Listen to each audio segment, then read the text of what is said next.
Report: 1 in 10 schools are dropout factories. U.S.A. putting new emphasis on boosting graduation rates for high schools. Washington, it's a nickname no principal could be proud of. Dropout factory. A high school where no more than 60% of the students who start as freshmen make it to their senior year. That description fits more than 1 in 10 high schools across America. If you're born in a neighborhood or town where the only high school is one, where graduation is not the norm, how is this living in the land of equal opportunity?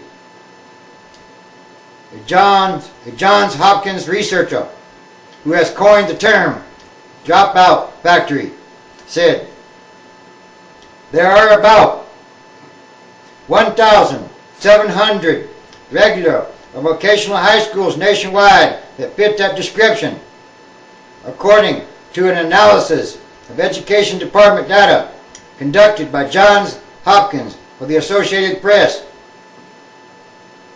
That's 12% of all such schools, about the same level as a decade ago. While some of the missing students transferred, most dropped out. The data look at senior classes for 3 years in a row to make sure local events like plant closures aren't to blame for the low retention rates. The highest concentration of dropout factories is in large cities or high poverty rural areas in the South and Southwest. Most have high proportions of minority students. These schools are much tougher to turn around because their students face challenges well beyond the academic ones. The need to work as well as to go to school, for example, or a need for social services.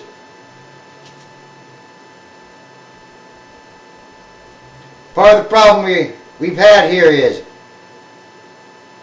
we live in a state that culturally and traditionally has not valued a high school education, said Jim Foster, a spokesman for the South Carolina Department of Education.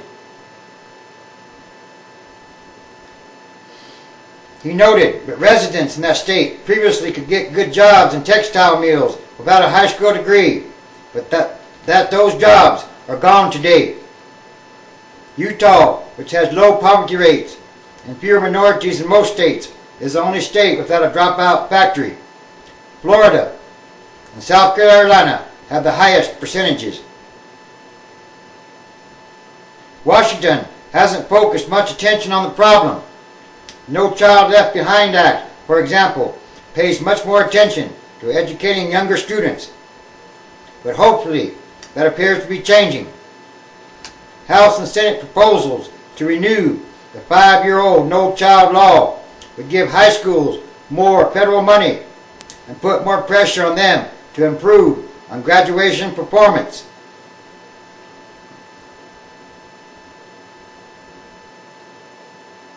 Nationally, about 70% of U.S. students graduate on time with a regular diploma.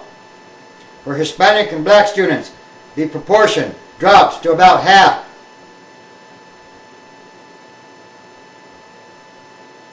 Or 50%. Aims of future bills. Legislative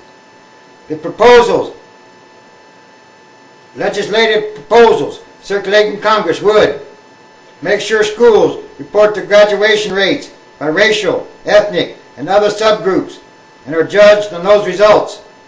That's to ensure that schools aren't just graduating white students in high numbers, but also are working to ensure that minority students get diplomas.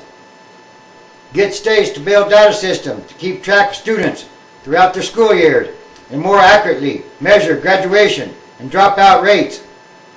Ensure that states count graduation rates in a uniform way. States have used a variety of formulas, including counting the percentage of entering seniors who get a diploma. That measurement ignores the obvious fact that kids who drop out typically do so before their senior year. Create strong progress goals for graduation rates and impose sanctions on schools that miss those benchmarks. Most states currently lack meaningful goals. According to the Education Trust, a non-profit group that advocates for poor and minority children. The current law requires testing in reading and math once in high school, and those tests take on added importance because of the serious consequences for a school of failure. Critics say that creates a perverse incentive for schools to encourage kids to drop out before they bring down a school score. The vast majority of educators do not want to push out kids, but the pressures to raise test scores above all else are intense, said Bethany Little, Vice President for Policy at the Alliance for Excellent Education, an advocacy group focused on high schools. To know if a high school is doing its job, we need to consider test scores and graduation rates equally. Chaotic high schools.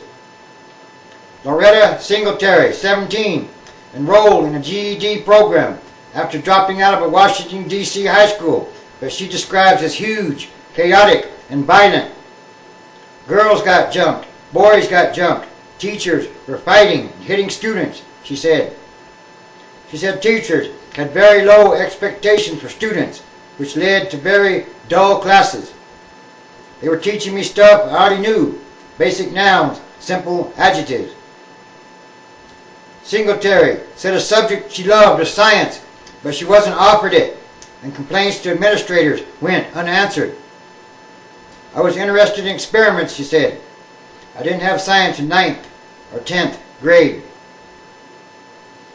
A GED classmate of Singletary's is 23-year-old Don Tyke Miller, who attended and left 2 D.C. high schools on the dropout factory list. Miller was brought up by a single mother who used drugs. He says teachers and counselors seemed oblivious to what was going on in his life. He would have liked for someone to sit him down and say, "You really need to go to class. We're going to work with you. We're going to help you," Miller said. Instead, I had nobody like that. Some schools buck trends. Teachers and administrators at Baltimore Talent Development High School, where 90% of kids are on track toward graduating on time, are working hard to make sure students don't have an experience like Miller's. The school, which sits in the middle of a high-crime, impoverished neighborhood 2 miles west of downtown Baltimore. It was founded 4 years ago as a laboratory for getting kids out on time with a diploma and ready for college. Teachers, students, and administrators at the school know each other well. I know teachers that have knocked on people's doors. They want us to succeed. A 12th grader said during a lunchtime chat in the cafeteria.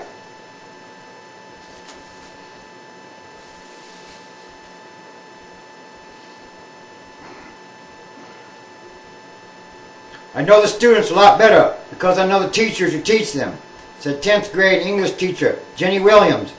Everyone's on the same page, so it's not like you're alone in your mission.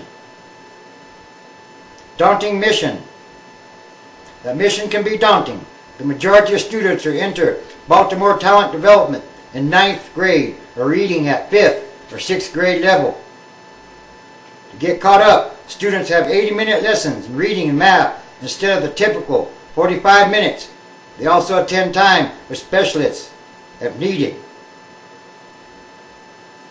The kids are just starved for recognition and attention. Little social rewards matter to them.